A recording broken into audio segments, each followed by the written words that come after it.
Everybody, welcome back to another episode of the Primetime Sports Podcast, Week 3. Here with my good buddy Andrew. Andrew, what's up, guys? How we doing? What's up? How are you? I'm glad to be on today. Yeah. Got a lot of interesting stuff to talk about this week, right? There's a lot of stuff to wrap up. Yep. So let's start here. Go straight into the NFL. Got the Giants, Panthers. Giants lose 2017. Yep. Bad game. But is it a bad game though? Because we're 2-8 right now. Yep. You know what we're picking right now? Yeah, well, we're picking at 2. I saw that. Picking at 2. We're in that quarterback range now. Well, the thing is, as a Giants fan, obviously you want to see your team win. You don't want to see your team lose. Yeah. And I always don't like when people say the whole idea of tanking, we should be rooting to lose. I don't root to lose. But in this situation, can you walk away happy with the loss? I guess so. You'll take it. Yeah. But at this point, the main thing I want to see is some growth and improvement with the young guys, mainly because I do believe in Dable and Shane. Yeah. So I don't want to see them go. And the only way that they stay is if we see some improvement in the young guys. That's my opinion. I agree. I agree with you 100%. Listen, I said after last season where everyone was rooting for losses, I said Giants are my favorite team. It's so hard for me to just root for losses, but I've realized that we need a quarterback so desperately. So at this point, I'm fine with losing. This is the one time where I'm like, we have to lose. I feel good about losing because we saw just with the Commanders. I mean, just last year, we look at them and they have completely I feel like no future. It wasn't looking good, and then you have Jaden Daniels now. And they're going to be a powerhouse for the next 10 years. I mean, quarterback on a rookie contract. They have over $100 million in cap space. Yep. I'm telling you, I mean, everyone knows it. A quarterback is a game changer. And I feel like we'd agree. There's at least 2 top 5 guys, right? Cam Ward and Shedeur Sanders, right? Jalen Milroe. I like Jalen Milroe too. I would throw him in there. Yeah, I feel like he can go in between 5 and 15. I think he's very good. Milroe? I think he's very good, but I think Cam Ward and Shedeur Sanders are the 2 top guys highlighting this quarterback class. I wouldn't put Milroe very far away from them. No, he's definitely not far. Yeah. He's a great quarterback. I think those 3 guys are kind of in their own tier. Yeah. After that, obviously you see a drop off. There's still some potential there. So Yeah. I wouldn't completely rule those guys out. Everybody's different. That's the thing. Every team is different. Obviously, you want to have a guy on a rookie contract for a good 4 or 5 years, ideally, and build around them. That's the ideal situation. But where you draft that QB may not necessarily be number 1, number 2 overall. There are quarterbacks that have had success drafting guys in the teens, even late 20s. Even if you look at the guys that are in the playoffs right now that are running each conference, most of them are drafted late first round. Yeah. So if the Giants want to make a play and trade down, get assets, I'm not complaining. If let's say hypothetically they don't like one of those 3 guys, or they feel that there's nothing that separates them that much from the next tier, trading down to 10 to 15 and getting a boatload of picks may not be the worst thing in the world. You go get a guy I don't know, if you have 2 first round picks hypothetically, 10 and 20, you could go get a playmaker to help out your new rookie QB. Yeah. And it's just a lot of things that the Giants could do at this point. I think Giants fans have a lot to be optimistic about. And it really all comes down to this draft. I think we have the right people to do it. Dable and Shane, I wouldn't mess anything up. Firing either one of them, in my opinion, would be a big mistake. That's just my idea on the matter. Yeah. I mean, if we had the option to trade down to get more picks, I'm perfectly fine with it. My only concern is that if you look, looking at Tankathon right now, Giants are picking 2, and then as you go down, things are obviously going to change. But Tennessee's at 3, Cleveland at 4, Vegas at 5, got New Orleans at 9, Carolina at 10.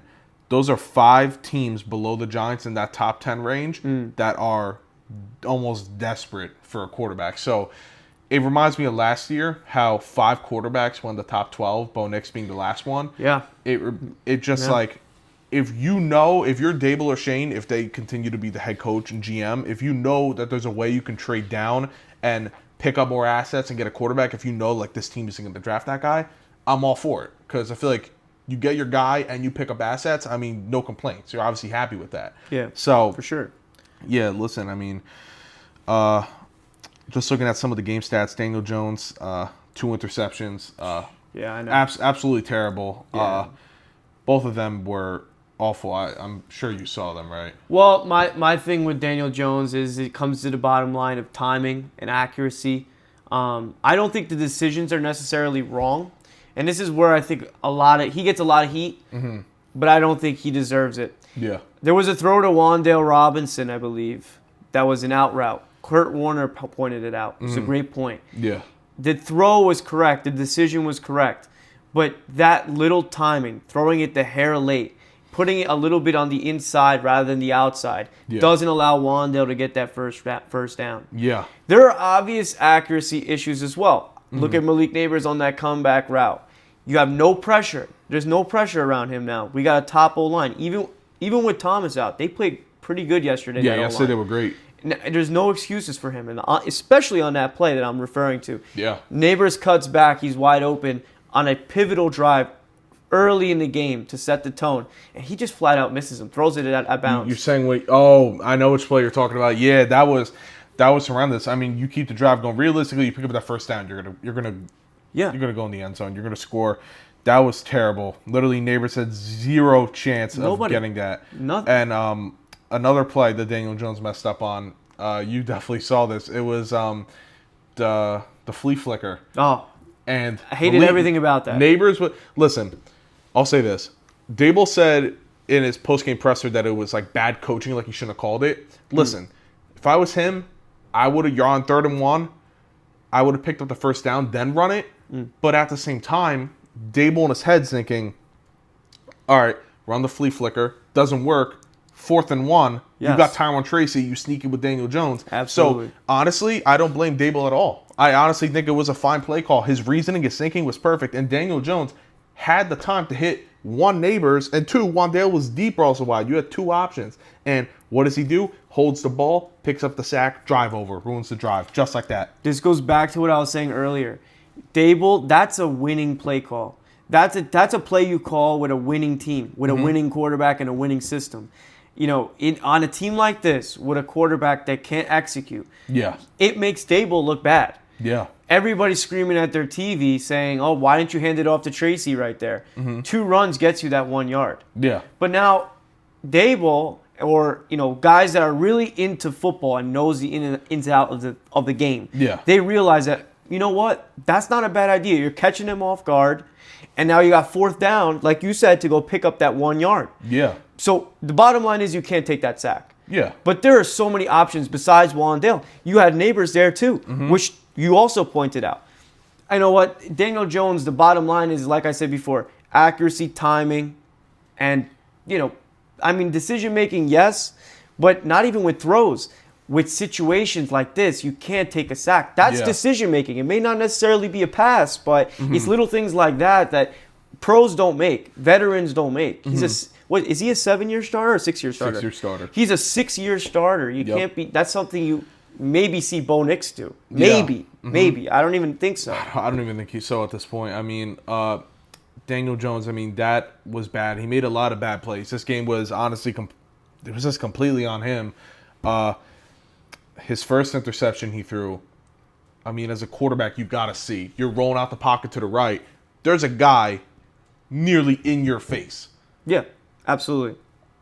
Still throws it, guy tips it, interception. Like I'm saying, Daniel Jones, flat out, he is the worst quarterback in football. I'm sorry. There's no way around it. There is so much wrong with him as a player that he messes up the games in ways you'd think, no way a quarterback's going to do that.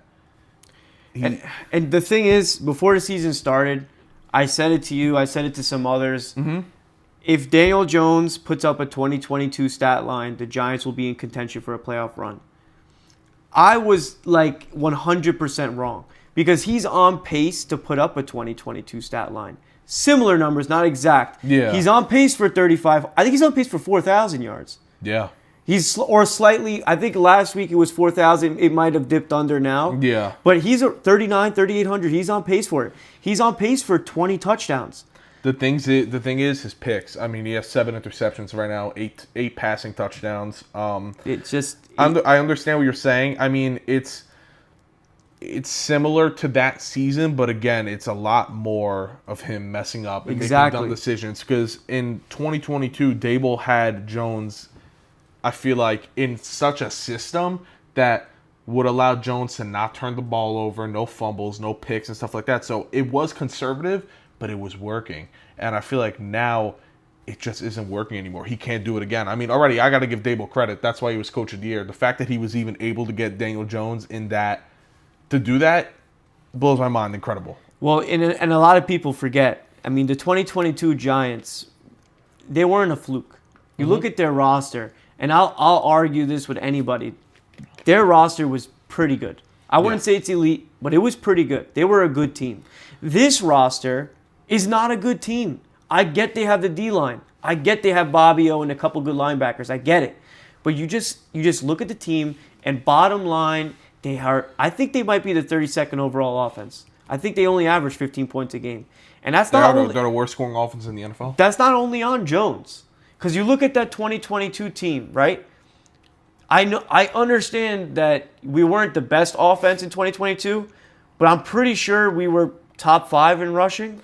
I'm pretty sure we scored 20 points a game. Who are you going to put the blame on? Because I'm looking like Tyrone Tracy. He's a dog. I have no doubt about it that honestly I can even see him making the Pro Bowl, if not this year, next year. Like, he's an amazing running back. You got Malik Nabers.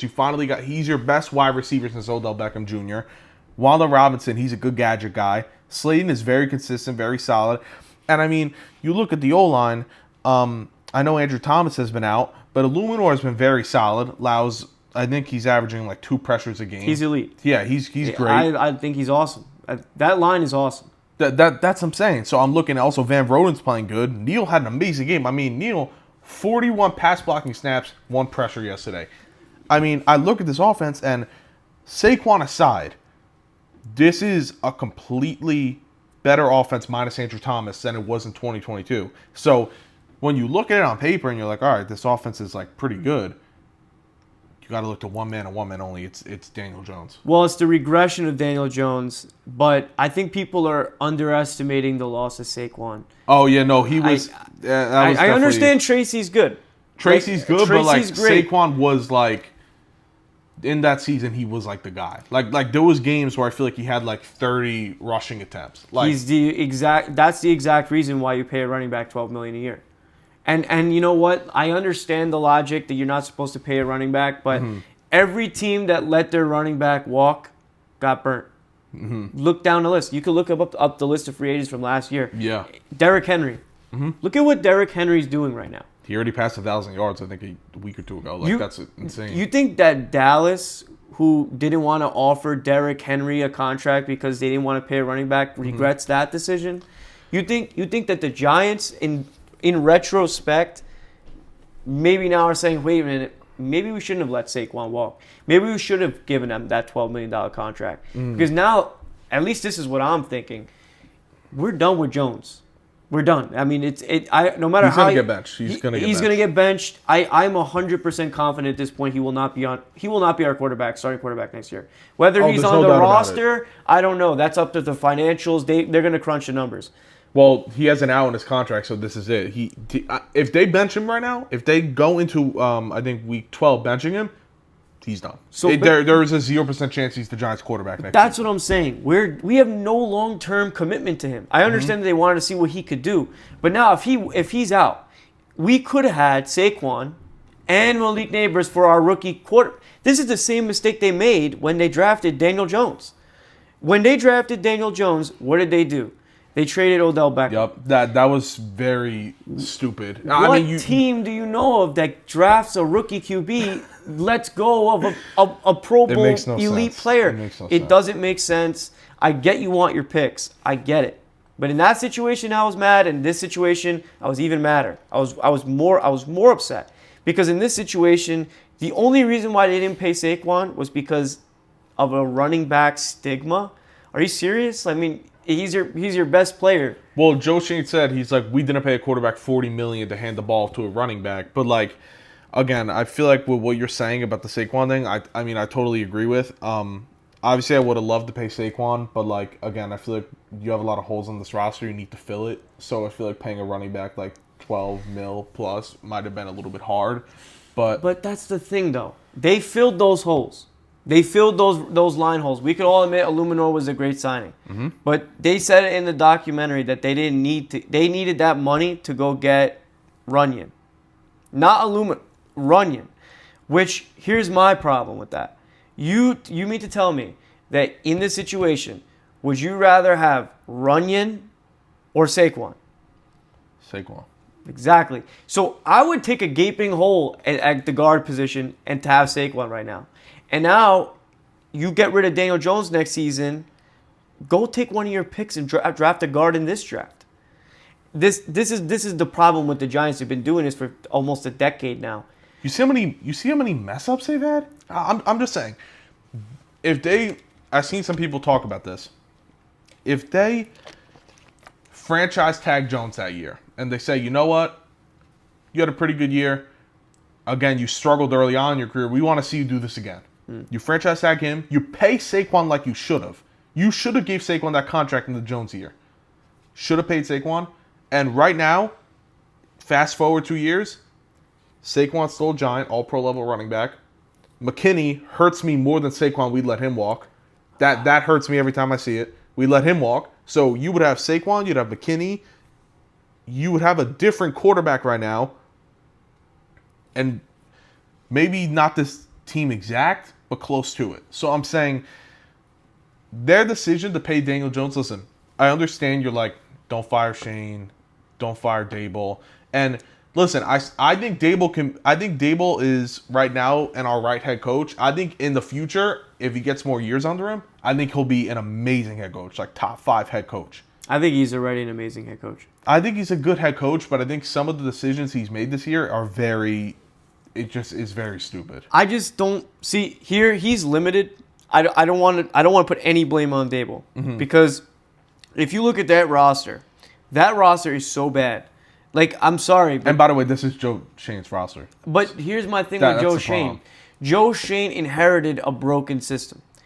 I've never seen an organization run like a David Gettleman organization. And that was horrible. I'm going to give him credit. He fixed, like, the Giants, like, cap problems and shit. Yes. Like, we were in cap hell. Kenny Golladay. I was watching Kenny Golladay snaps. He inherited such a broken team. And now we have a couple key guys. And that's his only saving grace. You got the 2023 draft class, which looks elite. If those guys... You mean 24? Yes. Wait, yeah, 24. 24. 23 is good. Wasn't great. It's honestly, it's not looking good. Banks got benched again. Banks is a character problem. I don't think he's a talent problem. I think he's a character problem. I just don't like them benching Banks repeatedly every week. Because again, he's in year 2. Yes, he's a CB. Has he underperformed? Yeah, but how are you in year 6 with Daniel Jones? Continue to start him after he messes up 2 interceptions a game, 2 fumbles a game, and you're like, you're the starter. But Deonte Banks, you bench him, and listen, he's had some problems with effort. He has had effort problems, but a guy who's on a losing team, who is underperforming, he's a second-year player. He's a young man. Like, you're removing you starting him and then benching him plays later. You're destroying his confidence. Yeah, but wait until that they get Cam Ward or Shador, how hard that guy plays. I'm serious. It will definitely. A quarterback will reignite this team. I have no doubt about it. Not only Deonte Banks, Malik Neighbors.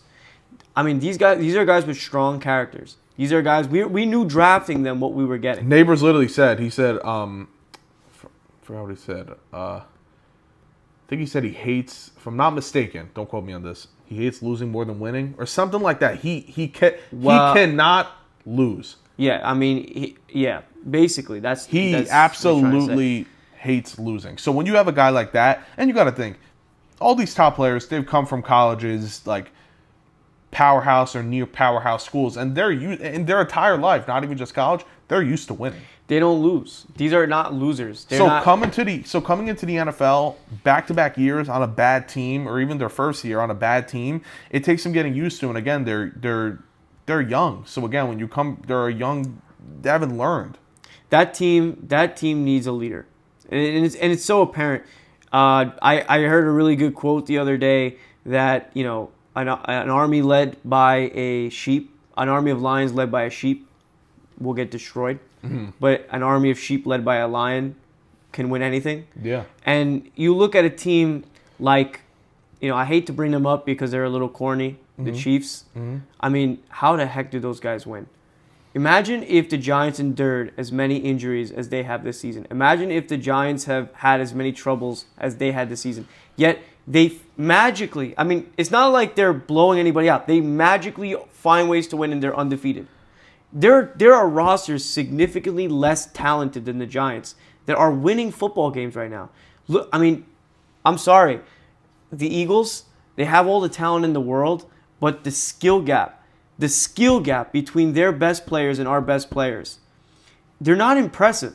They're not an impressive team. Jalen Hurts is not an impressive quarterback. Honestly, even if you put quarterback aside, if you look at our stars and their stars, it isn't crazy. Their secondary is not impressive. Their D-line is great. I love the Eagles D-line. But you look at their linebackers, average. Corners, average. Safeties average. Their receiving core, A.J. Brown can't stay healthy. Smith can't stay healthy. Outside of them, receivers, practice squad. Literally practice squad. Yeah. Dallas Goedert can't stay healthy. When he's on the field, he's great. Can't stay healthy. The offensive line. They took a couple hits this year. They're not performing as well. The Giants' O-line, with Thomas healthy, is comparable. They're the same level. The Eagles are a 7-2 football team now. 7-2. 7-2. I mean, are you kidding me? They find ways to win. They don't even have a good coach. Mm-hmm. Nick Sirianni's not a good coach. They have a guy at quarterback. He's not impressive. I don't think, besides running, he's a very good arm. I don't think he makes very good decisions either. Mm-hmm. But because of his character, because of his leadership, they win football games. They are an army led by a lion, and they win. You look at the Ravens. Who do the Ravens have besides Derrick Henry that's impressive? Zay Flowers? Zay Flowers, I think, is good. But Zay Flowers is good, but he's not Malik Neighbors. He's not. Malik Neighbors has played, 10 games? Less. 8 games? 8 games. And he's already miles ahead of Zay Flowers. Mark Andrews, who's off a major knee injury, they're not like a crazy team. But Lamar's just got that it factor. He's got that dog in him. He's a leader. He's gonna win games. Quarterback, every situation. Like we talked about in the beginning. Washington, quarterback. Especially because these dudes, we both agree quarterback is most likely for most teams the leader of the team, right? It's the most important position in sports. Most important position in sports. So when you have a team that's losing again, keep losing, their quarterback is primarily the reason they're losing, and Jones is a leader, but again, he's not a leader. I disagree. He doesn't capture the locker room. I don't care that he gets up at 4:00 in the morning. He's in the building. I understand what you're saying, and I agree with you. He's a leader in some senses, but in others, he's not. And I'm saying, like you just said, he doesn't capture the locker room. He doesn't have that it factor. I promise you, he doesn't have it. He doesn't have that it factor, and I promise you, I guarantee you put Shedeur Sanders, you put Cam Ward, you even put Jalen Milroe, because Jalen Milroe, he's a good quarterback and he's a great leader. You put one of those 3 quarterbacks on the New York Giants, you are going to see a fire light in everybody's eyes. Everyone down the line. Including Dable. Including Dable. Dable, that 2022 shit, he was trying shit out, doing crazy stuff, with Jones, his play calling was or Kafka was doing play calling, but still. Kafka was doing play calling, but I feel like I feel like Dable had the influence, obviously. Yeah, Kafka didn't do anything anyway. Yeah, but I feel like you're going to see such a difference in this team. even if like right now, I think Jones is the worst quarterback in the NFL. Even if you draft a rookie in year one, he's an average quarterback. You are going to see such a big difference. Malik Neighbors is gonna. There's times where he's also lacked a little bit of effort, but I understand because like when you're not getting the ball, and again you want to win, it's rough. So like, look at. I'm going to bring up one game for reference. Mm-hmm. Look at Browns Ravens. I think it was last week. Mm-hmm. Jameis Winston gets the start over Deshaun Watson. Mm-hmm. Well, Deshaun Watson gets hurt. Jameis Winston gets the start.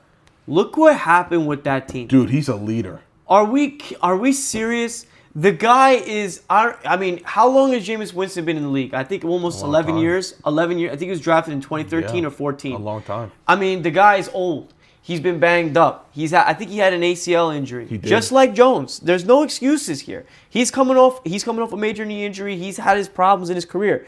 The guy goes out there with Tillman, no wide receiver one, no running back one. I think Nick Chubb may have just came back that week. Yeah, he did. And you mean to tell me that team goes and beats the Ravens, yet the Giants can't pick up a dub with all these Imagine you put Jameis Winston on the Giants right now. Do you think they're a better football team than they are with Daniel Jones? Yeah, they're 2-8 right now. I think they get at least 3 of those games we lost. You beat the Cowboys. You beat the Cowboys. We're like 5-5 right now. Realistically, we beat the Commanders week 2. We beat Dallas. You beat the Panthers. We beat the Panthers right now. That's 3 wins. That's what I'm saying. We're 5-5 right now going into our bye week. And with a chance where we can still make a playoff push. With the quarterback I just named was Jameis Winston. We could have got him on a vet min. What about, now let me give you another name, Russell Wilson. Look at what Russell Wilson is doing. Mr. Unlimited in Pittsburgh. Mr. Unlimited's in, I think, again, him too, like year 11, year 12. He's still got it. Dude. I mean, he's 35, 36 years old, and everyone counted him out, and he's playing amazing football. And that's the problem with Joe Schoen that I'm going back to. This offseason, I don't know if you remember this, Russell Wilson went to New York to meet with the Giants, and they said, you're going to be Daniel Jones' backup. They don't sign listen, Drew Lock, he's not good. They don't sign a single bit of competition. Jameis Winston, no. Russell Wilson, no. And that's why you're in the situation you're in currently. I mean, listen, Drew Lock I don't think is that bad. I think Drew Lock is like a serviceable guy. If Daniel Jones is bad, I think Drew Lock is probably below average. Which, I mean, it's still better. Still better. The bottom line with that team is that they made one mistake, and it was signing him. If you don't sign Daniel Jones, this team would be... Your future is different. We might have had a shot last year at one of those top 3 QBs. I mean, this is the thing. We've been dragged through the mud with this guy. We gave him plenty of opportunities at this point. And even last offseason, we used to speak on this all the time. And I said, you know what? I believe in second chances. I believe in third chances. Fine. But this guy's never had a wide receiver one in the O-line. Let's see what he could do. Mm-hmm. We could confidently say at this point that this guy is cooked. He's cooked. Realistically, what else does he need? He doesn't need it. If Jameis Winston could go get dubs with that team, if Russell Wilson could go get it done with George Pickens and Mike Williams, if guys like that are getting it done, this Giants team should be getting wins. They have what it takes. They have good players. They got a good defense. I mean, off the top of my head, I mean, I'm just saying if you go to the defensive side of the ball, you got Dexter Lawrence, All-Pro, best defensive tackle in football. MVP candidate. You got Brian Burns, who is a top 10 All-Pro edge rusher. You got Drew Phillips, who I know it's PFF. He's ranked the number 1 cornerback in football right now. You got him. He's insane. You got Bobby Okereke. You got Aziz. He's a great pass rushing edge. Nubin's also playing good. I mean, Thibodeau is like a backup on our team. Kayvon Thibodeau is our like edge rusher 3. Whole start.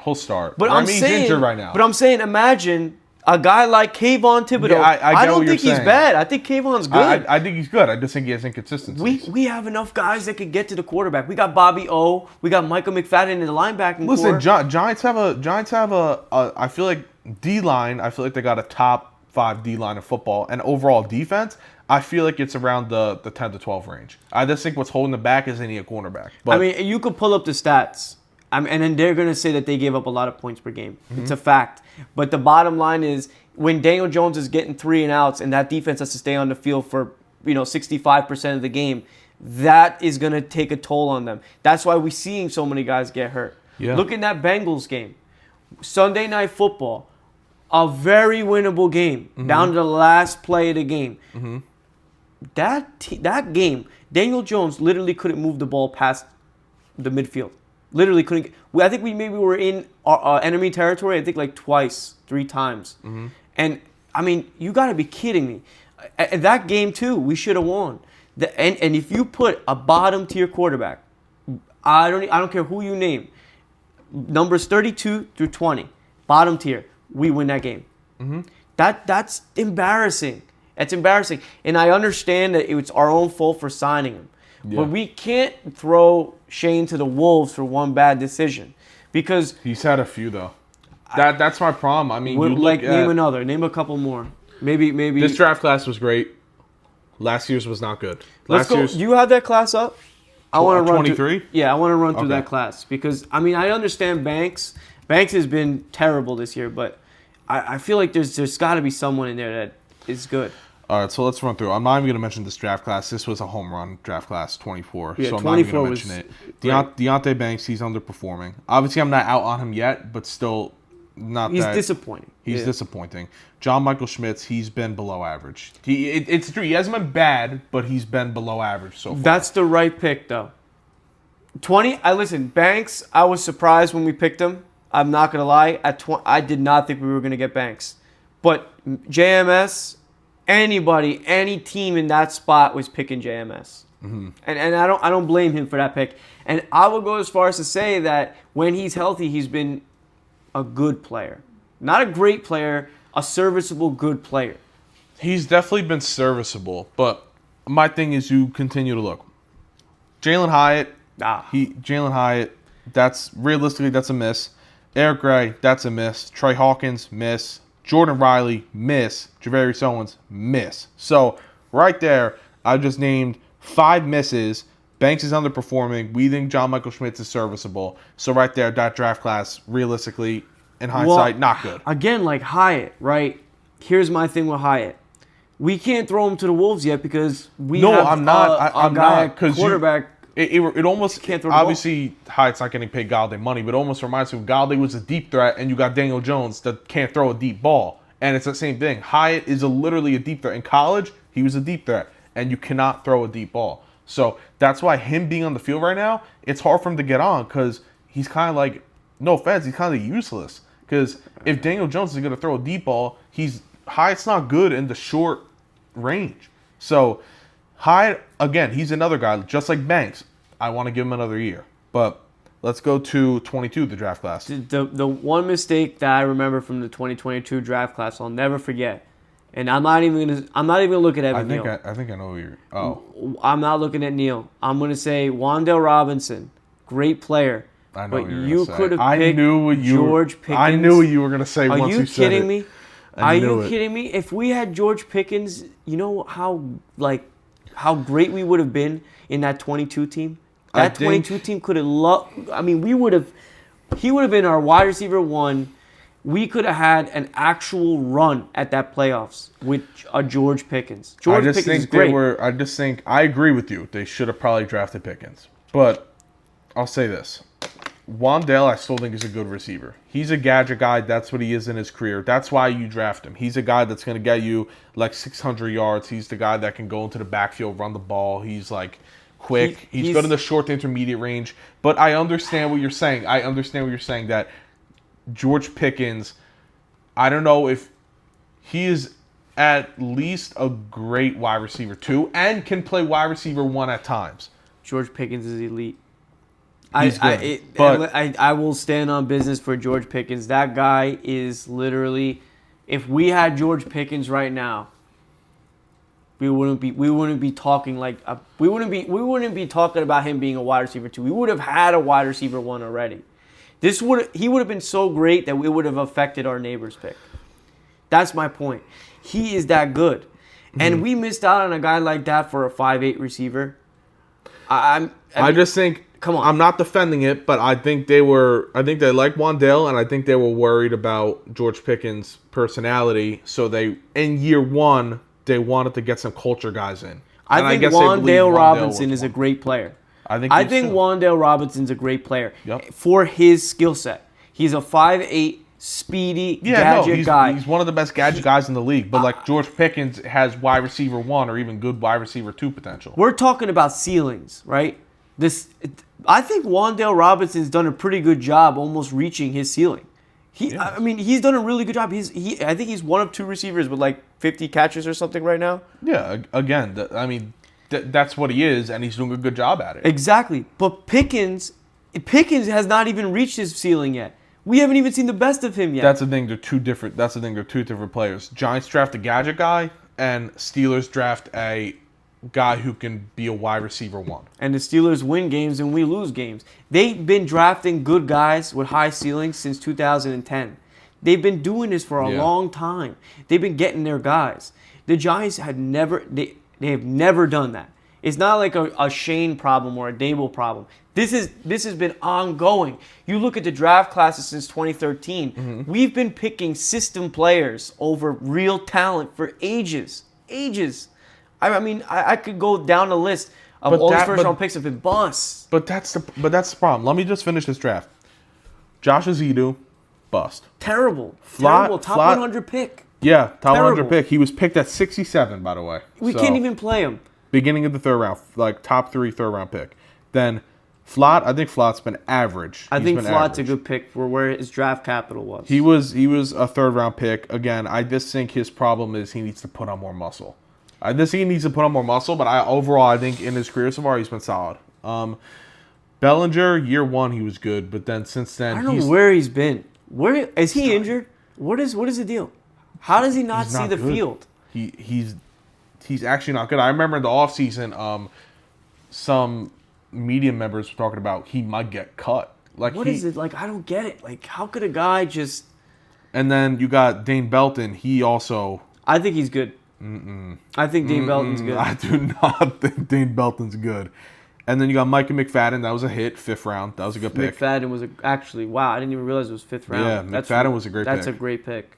Then you got DJ Davidson. He's not good. That guy is actually embarrassing. I've seen him. I've said it for 2 years now. I don't think he's good. I don't know. I've seen that guy get flipped over. Like, actually get flipped over by the O-line. I remember that. What are we doing? Mm-hmm. How is he play? I mean, that's an embarrassing pick. I don't even know how he's played. It's terrible. And then you got Marcus McKeithen. He's not on the team. Darian Beavers. He's not on the team. Whoa. Darian Beavers. Stop. He's not good. Come on. No, we're not doing this bullshit. He suffered some unfortunate circumstances, but that guy was a good pick. And he had a chance, and he didn't. Listen, if he didn't tear his ACL year 1, maybe he could have been a rotational player. Well, that's what I'm saying, a rotational. I'm not saying he's going to be all pro. But he's not. But considering it's been a year or 2 since, and he's still not. I'm just saying that guy's he just suffered from circumstances. I think he was actually a pretty good pick. Was he a 7th round pick? He was a 6th round pick, but I think he was a good 6th round pick. Yeah, I mean, not every 6th round pick is going to be a hit. You know, it's the thing. If you look at every team in the league, most 6th round picks don't hit. But still, let's look at these last 2 draft classes, and let's say we're not saying okay he's average. We're just gonna say, is he a bust or is he good? All right. So, Deonte Banks. You can't say no in between. You can't say anything in between. You got to say a bust. Bust. John Michael Schmitz. I'm leaning towards bust. I'm gonna say good.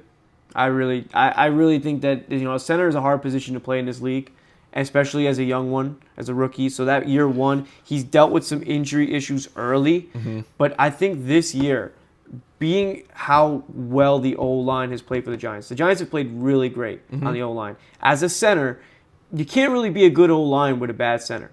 So, you know what? He gets some credit for that. And I think that because of how competent the unit has looked, he gets a good grade from me. I would give it like a C plus B minus grade, which to me is not a bust level. Okay. To get to that bust level, you got to get to that C minus D territory. Okay. So 1-1 right now. Jalen Hyatt, bust. That's a bust, yeah. 1 and 2. 100%. Eric Gray, 1 and 3. Hawkins 4, Riley 5, Darius Owens 6. Well, Riley, see now, with Riley, I like to look at the pick. Because Riley, what round was that? Was that 5th or 6th? 7th.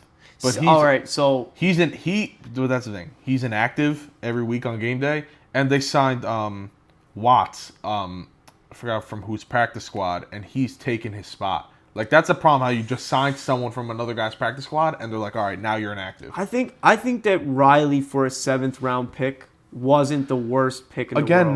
It's one of those things where it's like not bad, but still like if you go in the NFL history, how many good players are drafted in the 7th round? Again, I'm not like saying like, oh, drafting Jordan Riley in the 7th is the reason I have a problem with Joe Schoen. That's not it. But I'm saying still in retrospect, he's a bust. So, I'm not going to argue over Jordan Riley. He's kind of just there. I know he's a 7th round guy. I'm not going to freak out over it, but I'm just saying So right there, it's a bad draft class. For sure. One hit and 6 busts. All right. And back to my point before. Look at that Jalen Hyatt pick. You're drafting a guy who fits a role over the guy. And you also traded up for him. You traded up like 20 picks for him. You drafted a guy who fits one role, going deep, instead of drafting the guy with the most potential. You go look at that draft. Is that the Puka draft? Yeah. That's the Puka draft. Again, you want to be a general manager of the most prolific sports city in the world, you got to go get those type of guys. And I don't want to hear, oh yeah, but Andrew, that's a hard thing to do. Victor Cruz is the OG Puka Nacua. They had a Puka Nacua before Puka even existed in this league. They can't evaluate talent. They can't. Those 4th, 5th, 5th, 6th rounds, you gotta get those guys. At least one every now and then. But that's the thing. If they can't evaluate talent, you need a new GM. Because let's go to this last draft class. Kayvon hit. 100%. Neil bust. 100%. Wandale hit. Yeah. So that's right now. Although again, that's a hit with an asterisk because I know you could have drafted George Pickens, but I'm saying who ended up being drafted.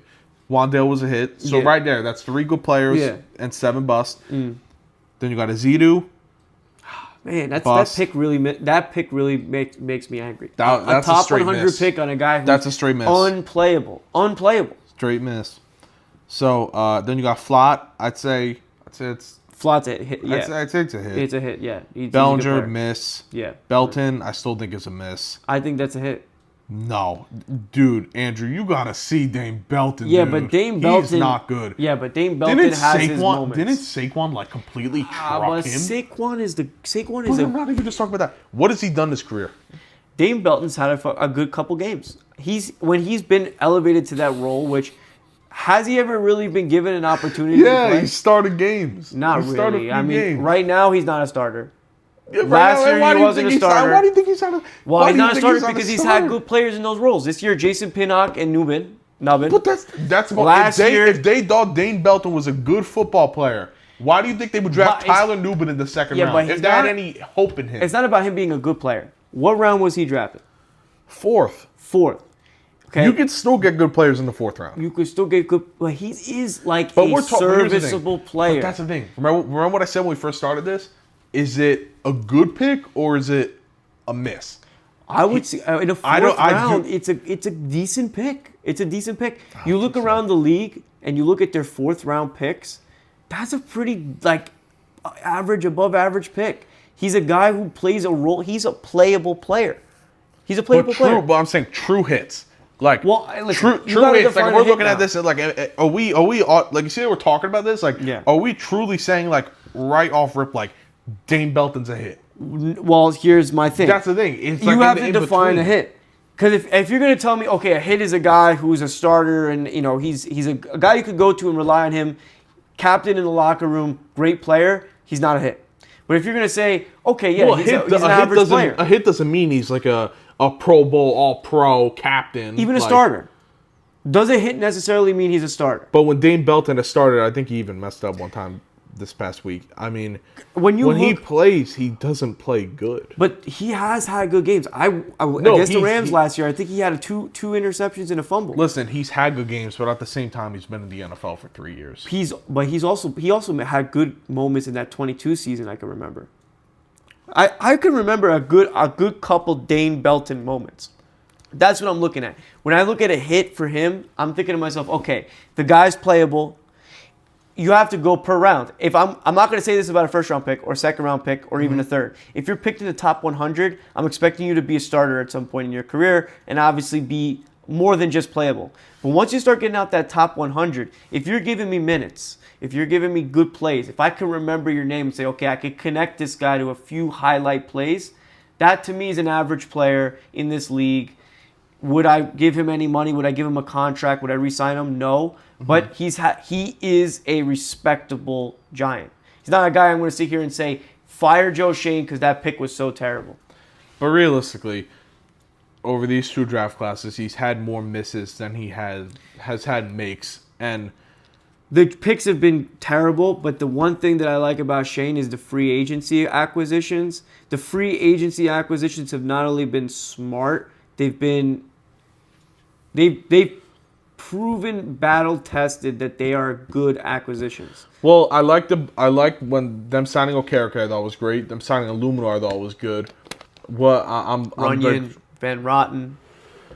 Van Roten was good for a minimum. Runyon, think about Runyon. He's playing like below. Like honestly though, he's playing below average. And I think when you got guys like Robert Hunt and there was like 2 other guys expensive.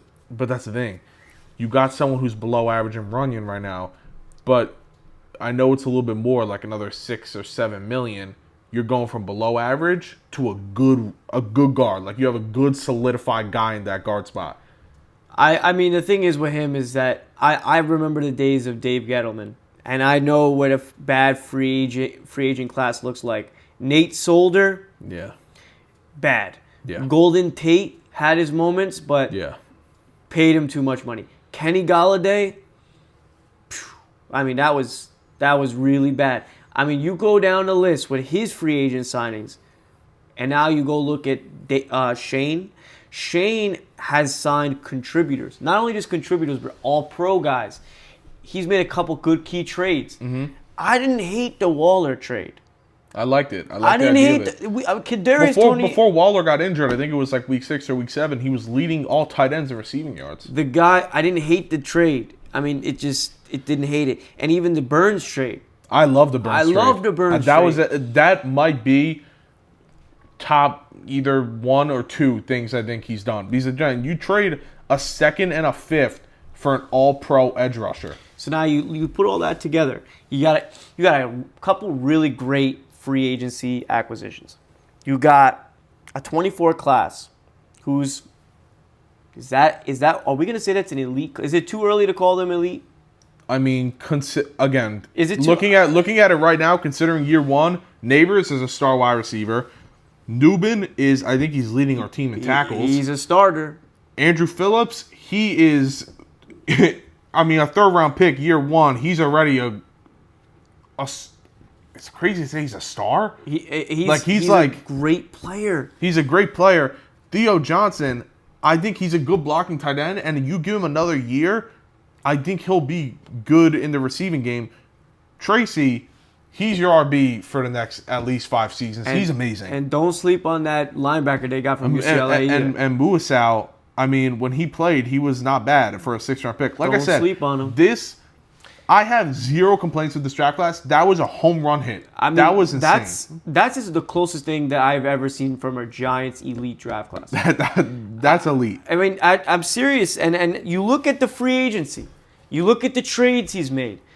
And you see the improvements he's made in the draft class from 22 to 23 to 24.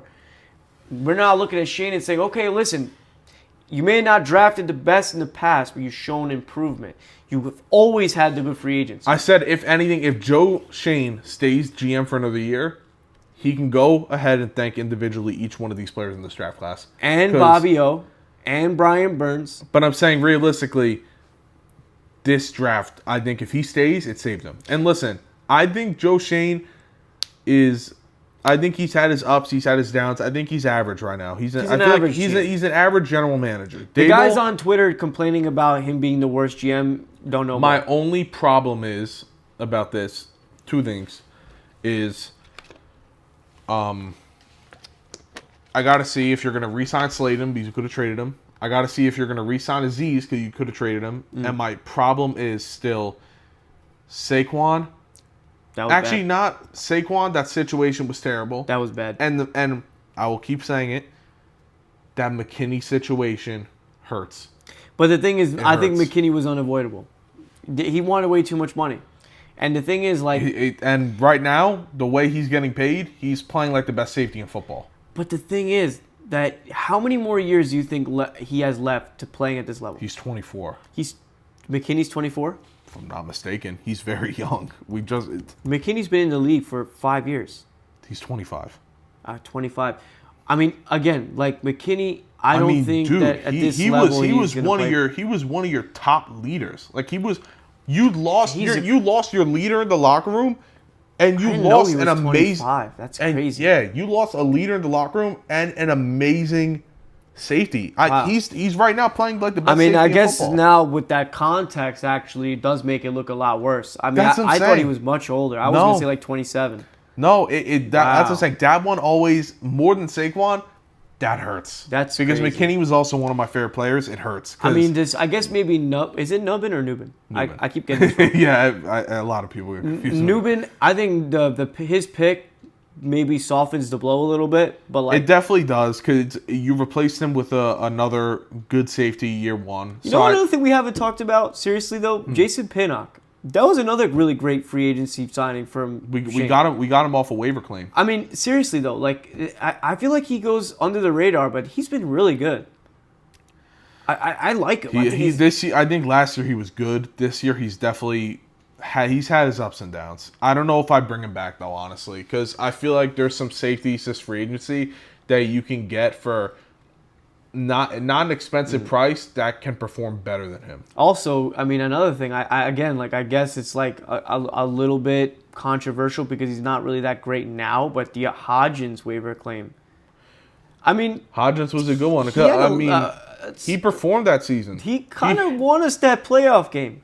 He kind of won us that playoff game. I mean, that little Mario Manningham little sideline catch he had right there.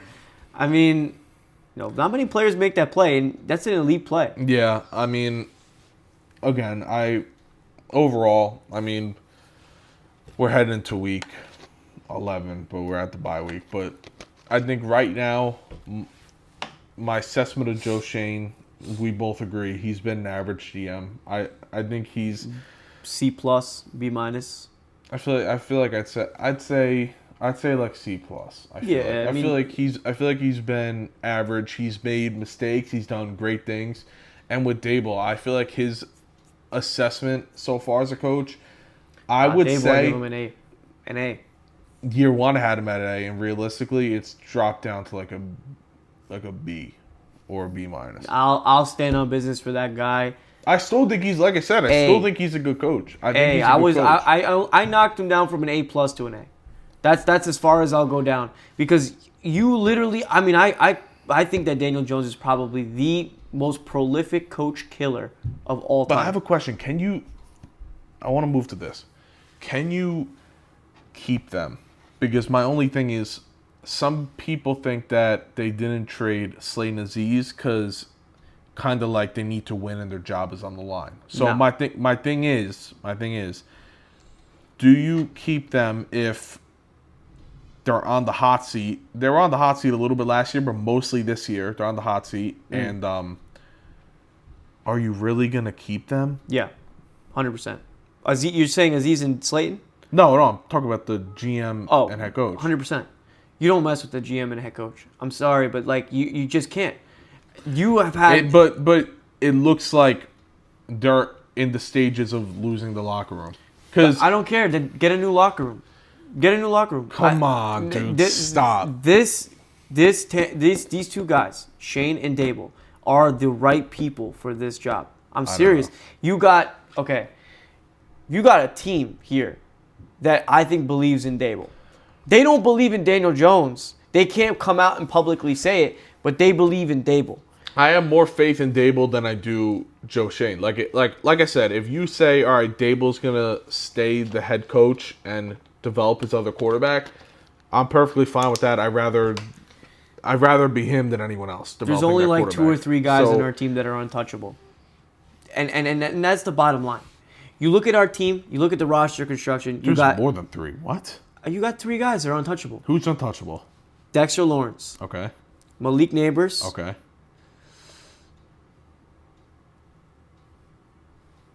Burns. I would hope you said Burns. I mean, yeah, but Burns. Are you going to talk about untouchable players? Go look at all these winning teams and how many untouchable players they have.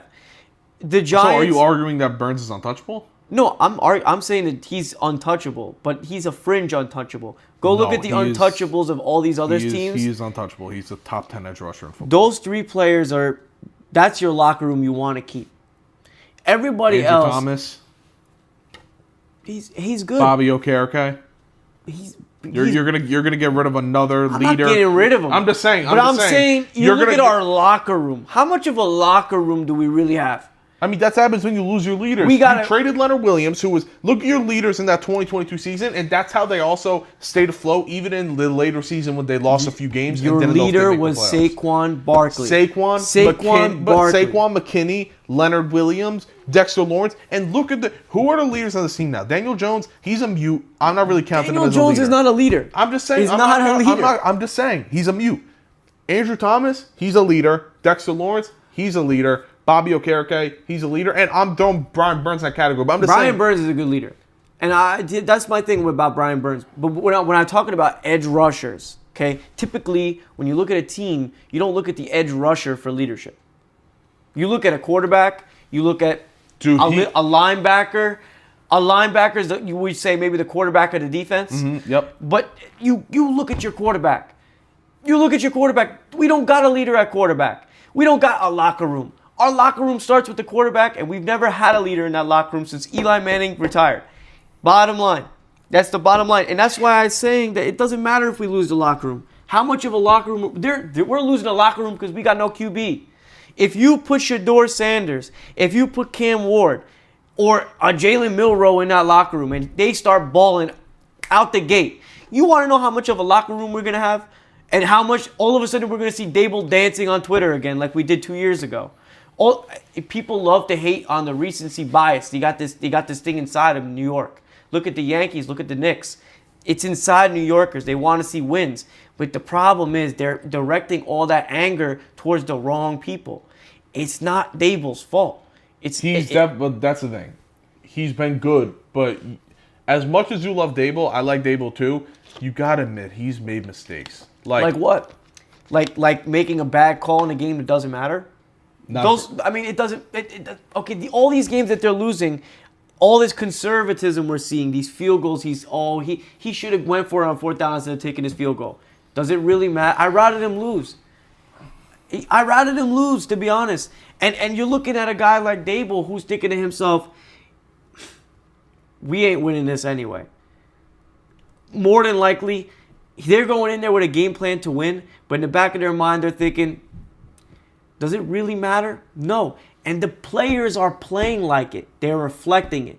Deonte Banks, Neighbors, all these young guys on the sidelines are just walking around. They're not really into it. They were into it at the start of the season, but now all of a sudden we're 2-8 and they're all just walking around the field all sad. Nobody's got that belief in them. It starts with the QB. That's the change you got to make. I agree with you. I think we got 7 weeks left after the bye week. I think you just got to see what happens. I mean, if you told me that Joe Schoen and Dable would stay the head coach and GM for next year, I wouldn't argue against it. I wouldn't. I think I have a bigger problem of letting go Dable than I do Schoen. 100%. That's my thinking. So, like I said, if you told me they come back, it's fine. But I think you gotta assess over these next 7 weeks because realistically, as fans, we see something different than John Mara. Let's say the Giants go 2-15 this season, and everyone in the locker room is tuned out. And listen, if everyone in the locker room is tuned out from Daboll, he's gone. As much we could say quarterback, and it would definitely help it. Once you're tuned out from a coach, we've seen it so many times, not even just with the Giants, but with many coaches in the NFL. Once you lose the locker room, you're done for good. Yeah, but what's the alternative? What is the alternative? Go get Mike Vrabel? I like Vrabel. Get Bill Belichick? I don't like Belichick. I like Vrabel. I don't see an alternative. I want to keep our system. Our system is going to work. I know it's going to work. The thing is, we don't have the right guys to execute it. We got an O-line next year that's going to come back, and it's going to look fierce. It's going to look good. Mm-hmm. We got a running back in Tracy who's going to be, I think, a great running back in this league. I already think he is. But you add another complementary piece to him, you got a great backfield. Not a good backfield, a great backfield. You got a star wide receiver 1 who's how old? 21? 21. You got a free agent class with wide receivers that's loaded. You could go sign somebody. If you don't want it to be Slayton, don't let it be Slayton. And if you cut Daniel Jones and split up the $20 million in dead cap space, you'll have about $70 million this offseason. $70 million. You know how much they could do with $70 million? With $70 million, we could be a contender next year if we get that quarterback pick right. Mm-hmm. You get that quarterback pick right, next year we could be contenders. And everybody knows it. The locker room knows it. That's why the locker room is the way it is. Yeah. Because I think you go on the defensive side of the ball, they're all looking at each other like we're balling. We're getting the turnovers. We're getting the stops. We're stopping good offenses. But we get off the field and our quarterback is out there for 10 seconds and we got to go back out. They're mad.